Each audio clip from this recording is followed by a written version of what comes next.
Top quality और consistent performance के लिए सिर्फ सिल्वर पंप नाम याद रखना। સુરેન્દ્રનગરમાં થાનગઢના સરોડી ગામે યુવકની હત્યા મામલે મોટો ઘટસ્ફોટ થયો છે।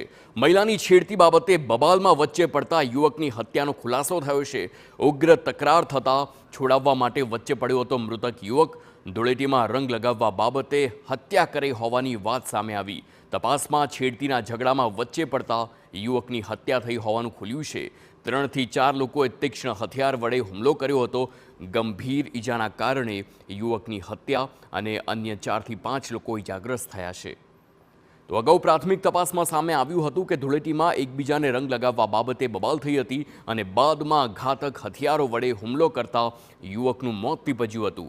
બાદમાં મહિલાની છેડતીની બાબતે પણ સામે આવી અને ડીવાયએસપી સહિતનો કાફલો હતો તે સ્થળ પર દોડી આવ્યો હતો અને ઊંડાણપૂર્વક તપાસ કરતા પોલીસે આ ખુલાસો કર્યો છે કે મહિલાની છેડતી બાબતે તકરાર થઈ હતી, જેમાં સમાધાન કરાવવા માટે વચ્ચે પડતા યુવક પર 3 થી 4 લોકોએ તીક્ષ્ણ હથિયારના ઘા મારી હુમલો કર્યો અને યુવકની હત્યા નિપજાવી હતી।